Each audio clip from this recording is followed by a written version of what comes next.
Yo, welcome back, guys. Really quickly, if you guys aren't subscribed already, if you guys could hit that subscribe button, like, comment, and share possibly, because it really does help the channel grow. But without further ado, let's go ahead and get into the story.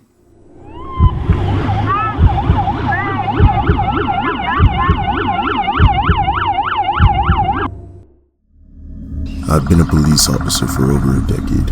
I've seen things that would make most people lose sleep. Murders, accidents, the worst humanity has to offer. But nothing has stuck with me the way the one night in Ravenwood Forest did. It happened about 7 years ago during a late night winter shift. I was working graveyard about midnight to 8 a.m. covering the outskirts of our county. That side of town is mostly farmland and forest. The streets are empty, and the further north you go, the more the trees seem to close in. Like the road itself doesn't want you there. Dispatch had came over the radio with a strange call around 2:03 a.m. Unit 14, we have a missing hiker report. Male, mid-20s, last seen near Ravenwood Forest. His phone pinged near the trailhead about 30 minutes ago. I grabbed my coat and radioed back. Copy, I'm on it. I've been to Ravenwood before. Tons of people hike there in the day, but at night, it's a different place. The locals tell stories about disappearances, strange lights, sounds that echo through the trees. I've always dismissed it. People do like to make forest stories more scary. I drove to the trailhead. The moon was low, almost full, but it barely pierced the fog that had settled over the trees. Everything was quiet, almost too quiet. Not a rustle, not a bird, nothing. My headlights cut through the mist, illuminating twisted tree trunks and dense underbrush. The trailhead was empty. No footprints, no backpack. Just a faint, almost imperceptible set of tracks leading into the woods. I grabbed my flashlight and walked in, radio ready, hand on my holster. The air changed almost immediately. It smelled wrong, damp, but with an undertone of rot. And the deeper I went, the heavier it felt. Like the forest was pressing down around me. About 15 minutes in, I noticed something odd. My radio was crackling. Static at first, then voices. Faint at first, like whispering, overlapping almost. Help. Help. I froze. It wasn't the dispatch. It sounded like someone in pain. Right there, in the trees, I called out.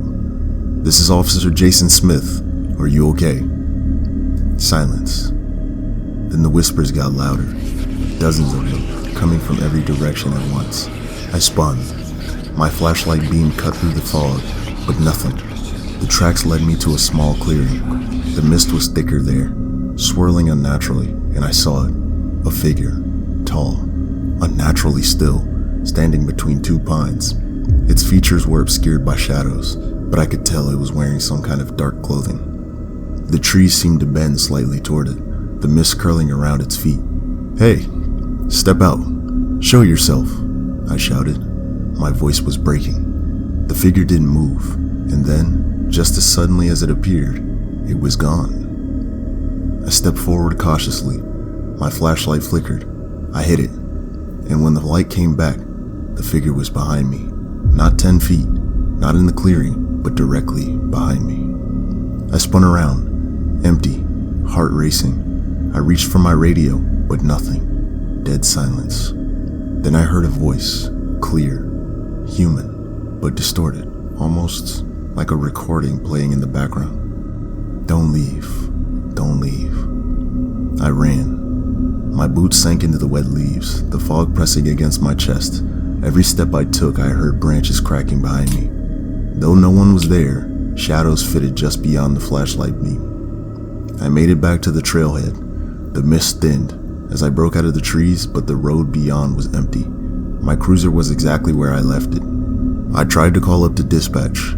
My radio worked fine now, but when I told them about the figure, the whispers, the voices, they told me it was probably stress.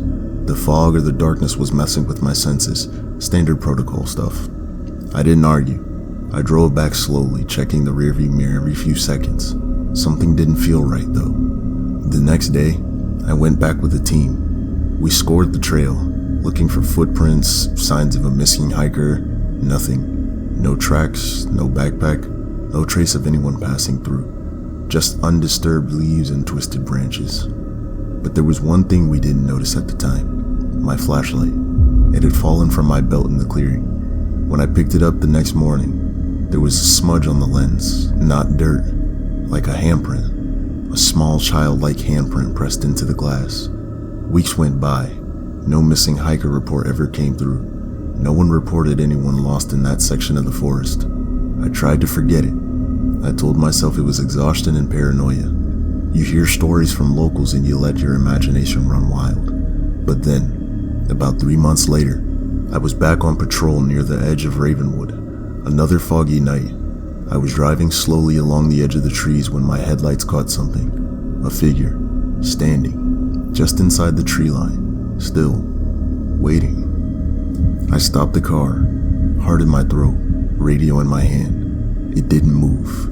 My instincts told me to leave, but I couldn't. I had to know. I got out. The fog rolled over my boots. The figure didn't come closer, didn't retreat either. And then I noticed something. It was holding a small object. It was a backpack, the same one from that night. I froze. The fog thickened. I tried to call out, but no sound came out. My radio, dead again. Then the figure tilted its head, and I could see its face. Not human, eyes too dark, skin was gray and stretched, mouth slightly open, no teeth, no tongue. But I could hear it whisper my name. I need help, it said. I turned and ran. Branches lashed my face, roots tried to trip me. The fog swallowed my vision, condensed like smoke into a wall ahead. Behind me, the whispering grew louder, dozens of voices overlapping. I made it to my cruiser. I locked the doors.